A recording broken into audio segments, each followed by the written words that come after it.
Hello बच्चों, आज मैं आपको बताऊंगा क्लास 10th के कुछ केस स्टडी बताऊंगा। 3 केस स्टडी सोल्व करेंगे हम इस वीडियो के अंदर, जो कि रियल नंबर से इनकी चैप्टर नंबर 1 से रहेंगे। ठीक है, तो केस स्टडी 1 के अंदर क्या गिवन है, कहता है कि to enhance the reading skills of grade 10th class के बच्चे हैं। The school nominates you and 2 of your friends, आपको और आपके 2 दोस्तों को नॉमिनेट करता है to set up a class library, कि आपको लाइब्रेरी बनानी है। ठीक है, रेडी करनी है। There are 2 sections, section A and section B of grade 10. There are 32 students in section A and 36 students in section B. मतलब हमारे पास जो रिजल्ट है वो दो ऐसा है कि सेक्शन A के पास में हमारे पास 32 है और B में है 36। ठीक है जी, A में 32 और B में कितने हैं 36। कहता जी what is the minimum number of books you will acquire for the class library, कम से कम बुक कितनी रखोगे so that they can be distribute among equally among student of section a और सेक्शन बी। एक बात याद रखना, जब भी आप मिनिमम निकालेंगे ना 99.9% केसेस के अंदर आप एलसीएम निकालेंगे। तो भाई 32 और 36 का जो एलसीएम है वो देखो। अब मान लीजिए आप यहाँ से सिंपल ऐसे निकाल सकते हो, ये आएगा 16, ये आएगा 18, ये आएगा 9, सॉरी ये आएगा 8, ये आएगा 9। अब आप 2 से भी करोगे 9 से करो, कोई प्रॉब्लम नहीं। ठीक है, सिंपल हो जाएगा ये। वैसे 2 से करोगे फिर 3 से करोगे तो सिंपल आपको लग गया कि ये नंबर किसी अलग अलग नंबर से डिवाइड होंगे, तो आप यहीं पे छोड़ सकते हो। 2 2 जा 4 और 9 8 जा 72, 72 4 जा, तो ये होगा आपके पास 288, यानी कि जो करेक्ट आंसर होगा वो होगा हमारे पास ऑप्शन नंबर सी। ठीक है जी। If the product of 2 positive integer is equal to the product of their HCF, ये फॉर्मूला याद रखना भाई। एचसीएफ इंटू एलसीएम बराबर होता है हमारे पास first number multiply by second number. HCF हमारे पास हमें निकालना है, एलसीएम है प्रोडक्ट ऑफ 2, मीन की दोनों ये हमारे पास गिवन है भाई। HCF product of 2 positive number is equal to the product of their HCF and LCM. तो इन दोनों नंबर में एचसीएफ का मतलब किस नंबर से दोनों नंबर डिविजिबल हैं, किस नंबर के टेबल में दोनों आते हैं, ये आते हैं 4 के टेबल में। तो 4 इसका क्या हो गया ये। अब आपको एलसीएम इसमें निकालना है। ठीक है, तो अच्छा आपसे बस वो एचसीएफ भी पूछा गया है, तो आप एचसीएफ यहाँ से निकाल सकते हो। एचसीएफ कितना होगा हमारे पास 4। ठीक है जी। बाकी अगर मान लीजिए इसमें एलसीएम पूछता तो ये एचसीएफ डिवाइड में चला जाएगा दोनों नंबर के प्रोडक्ट में, और इजीली आप निकाल सकते हैं वहाँ से। ठीक है, ये वाला क्वेश्चन भी पूछ सकते हैं। ठीक है जी।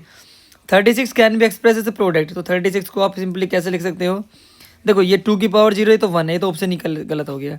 ये 3 से 20 पर ये भी ऑप्शन गलत हो गया, ये भी ऑप्शन गलत हो गया। तो हमारे पास जो करेक्ट आंसर है वो ये, वरना आप इसको ऐसे भी निकाल सकते हो। ठीक है जी, ठीक है जी, ऐसे। ठीक है, तो हमारे पास क्या करेंगे इसको, तो अब यहाँ से हमारे पास देखो ये क्वेश्चन भी इंपॉर्टेंट है। करना क्या है, यहाँ से कितना कॉमन आ रहा है 15 कॉमन है, तो आप यहाँ से अगर 15 कॉमन लोगे तो ये मिलेगा 7 इंटू 11 इंटू 13 इंटू 1 प्लस 1। तो भाई छोटी सी बात ना, यहाँ से ये याद रखना, देखो 77 की अगर आप 13 से मल्टीप्लाई करोगे तो जो भी रिजल्ट मिलेगा उसमें 1 ऐड करोगे, यानी कि वो कहीं ना कहीं जो नंबर आएगा इसका वो नंबर 15 से भी डिविजिबल होगा, इस नंबर से भी डिविजिबल होगा, 1 से भी होगा, खुद से भी होगा। तो वो नंबर हमारे पास क्या होगा, कंपोजिट नंबर। ठीक है जी। अब क्या कहता है कि P and Q are the positive integer such that P की वैल्यू ये है, Q की वैल्यू ये है। आपको एलसीएम निकालना है। एलसीएम में आपको चेक करनी है मैक्सिमम पावर, तो मैक्सिमम पावर कितनी है 2, और यहाँ पर B की मिनिमम पावर कितनी है, सॉरी B की मैक्सिमम पावर कितनी है 2। तो A² B² यानी कि ऑप्शन नंबर बी होगा आपका करेक्ट। ठीक है जी। अब करते हैं बात केस स्टडी 2 की। देखिए क्या कह रहा है इस क्वेश्चन के अंदर, देखो भाई। तो यहाँ से कहता है कि सेमिनार है is being conducted by an educational organisation where the participants will be educators of the different subjects. The number of the participants in Hindi English mathematics, ये हिंदी के अंदर 60 है, फिर इंग्लिश के अंदर मैं यहाँ पे लिख लेता हूँ, हिंदी 60 है और इंग्लिश के हैं 84 और मैथ के हैं हमारे पास 108। क्लियर है। अब क्या कहता है जी, in each room the same number of the participants are to be seated and all of them being in the same subject, hence maximum number participant that can accomodated in each room. तो maximum के case में आपको HCF निकालना है। तो किस number से भैया, तीनों नंबर डिविजिबल है, 14 से तो होंगे नहीं, पहला ऑप्शन गलत। 12 से हो जाएंगे, हाँ 12 से हो जाएगा, तो 12 इसका क्या होगा करेक्ट आंसर। ठीक है, ये नंबर लिख लेते हैं 60, 84 और 108। ठीक है, Hindi English math, Hindi English math. कहता what is the minimum number of room required. देखो अगर हमारे पास जो एचसीएफ आया 12 आया, क्या अगर मैं इस नंबर को 12 से डिवाइड करूँ कितना मिलेगा 5, इसको डिवाइड करूँगा तो कितना मिलेगा 7, ये मिलेगा 9, 5 + 7 12 + 9 21। ऑप्शन नंबर डी इसका करेक्ट होगा भाई। एलसीएम की बात करता है 60, 84 और 108। कैसे निकालेंगे आप एलसीएम, पहले आप 2 से कट करेंगे, ये आएगा आपके पास 30, ये आएगा 42 और ये आएगा आपके पास 54। तो 2 से कट करेंगे, फिर ये 15 आएगा, ये 21 आएगा और ये आएगा आपके पास 27। अब 3 से कट करेंगे, 5, ये 7 और ये 9। अब तो 5 7 9 से ही जाएगा, तो इसमें मल्टीप्लाई करना 2 2 जा 4, 4 5 जा 20, 23 जा 60, 67 जा 420 मल्टीप्लाई बाय 9। थोड़ा मल्टीप्लाई को थोड़ा इजी बना लेना, जीरो बनाने की कोशिश करना है एंड में। तो 9 4 जा 36 + 1 37, 3780। ठीक है जी, 3780 ऑप्शन नंबर ये हमारा क्या होगा, करेक्ट होगा भाई।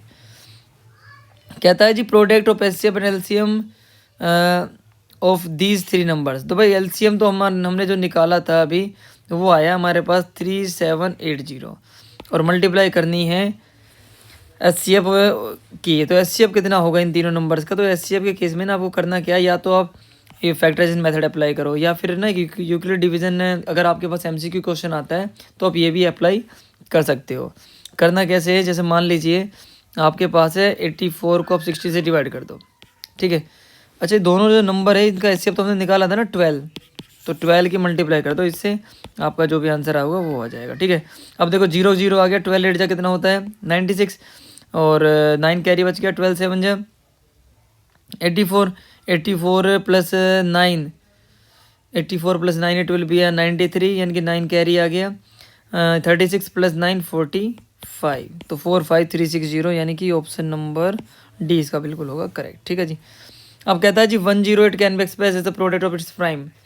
तो 108 को भाई प्राइम में कैसे लिख सकते हैं, 108 के जब हम फैक्टर्स करेंगे यहाँ से तो ये आएगा 54, ये आएगा 27, ये आएगा 9, ये आएगा 3 और ये आएगा 1। तो ये आएगा 2 की पावर 2 × 3 की पावर 3। तो ऑप्शन 2 की पावर 2 × 3 की पावर 3 ऑप्शन नंबर डी इसका भी करेक्ट होगा, ठीक है। आंसर्स भी इसमें गिवन है, आप चेक कर सकते हो, ठीक है। Case study number 3। तो केस स्टडी नंबर 3 के अंदर क्या करेंगे भाई, देखो बताओ, यहाँ से देखिए केस स्टडी नंबर 3 में क्या करेंगे हम। ये जो क्वेश्चन है ना ये यूक्लिडियन लेमा का, लेकिन आपसे क्वेश्चन पूछा जा सकता है भाई। ये कहता है कि मैथमेटिक्स एग्जीबिशन हो रही है, is being conducted in your school and one of your friends is making a model of the factor tree. He has some difficulties and ask for your help in the completing a quiz for the audience. Observe the following factor tree and answer the following, ठीक है। देखो ऐसे question में ना आपके पास मान लीजिए x है, इस नंबर को 2 नंबर में डिवाइड किया गया 5 और 2 7 8 3 में, तो ऐसे नंबर निकालने के लिए आप इन दोनों की प्रोडक्ट कर दो। तो भाई 5 3 जा कितना हो गया 15 और 5 8 जा 40 और 1 41, 5 7 जा 35 + 4 39, 3 कैरी है, ये आ गया 13915 13915। अब y पूछ रहा है तो ये जो नंबर है इन दोनों नंबर में डिवाइड करना है, इस नंबर को भाई इससे डिवाइड कर दो, 2783 को 253 से डिवाइड कर दो, तो आ गया 253। तो यहाँ से आएगा हमारे पास ये कितना आएगा 2 एंड 3, ये आएगा हमारे पास 11। तो इनके इसका जो करेक्ट आंसर होगा वो क्या होगा 11। अब ये नंबर हमारा 11 तो यहाँ पे आ गया, जेड की वैल्यू क्या होगी 11 से डिवाइड कर दो 2 3 यानी कि 23, ठीक है जी। अच्छा ये यहाँ तक हमने निकाल लिया। कहता है एक्स की वैल्यू कितनी है, तो भाई एक्स की वैल्यू थी हमारे पास 13915। What will be the value of Y, Y की वैल्यू हमारे पास आई थी 11, ठीक है जी। उसके बाद कहता है जेड की वैल्यू कितनी थी, जेड की वैल्यू थी हमारे पास 23, ठीक है जी।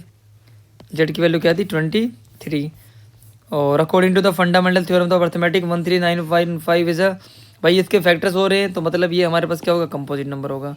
और 13915 के फैक्टर्स आपको कर देने हैं यहाँ से, ठीक है जी। 13915 के फैक्टर आपको करने हैं यहाँ से, पहले 5 से कर लेते हैं, 5 2 जा 10, ये होगा हमारे पास 39, 5 7 जा, फिर ये होगा 5 8 जा 5 3 जा, ठीक है जी। अब जाएगा 11 से। देखो क्यों मुझे कैसा पता लग रहा है 11 से जाएगा, क्योंकि ऑप्शन भी आप देख सकते हो, यहाँ से भी आप हेल्प ले सकते हो। 11 2 जा 22, 5 58 5 3, ठीक है जी। अब फिर 11 से कर लेते हैं 23, फिर जाएगा 23, यानी कि 5 × 11 की पावर 2 × 23। तो ये होगा ऑप्शन नंबर सी। ठीक है जी, अगर नेक्स्ट में हम पोलिनोमियल के करेंगे और ऐसे ये, ठीक है, आपको सारे जो भी चैप्टर्स के केस स्टडी है वो सोल्व करके बताऊंगा। आई होप आपको समझ में आया होगा। अपने दोस्तों के साथ शेयर करना भाई इसको, ठीक है, तभी मैं बाकी जो चैप्टर्स के केस स्टडी थे वो आपको सोल्व करके बताऊंगा। ओके, मिलते हैं नेक्स्ट वीडियो में, तब तक के लिए टाटा bye bye, thank you so much for listening.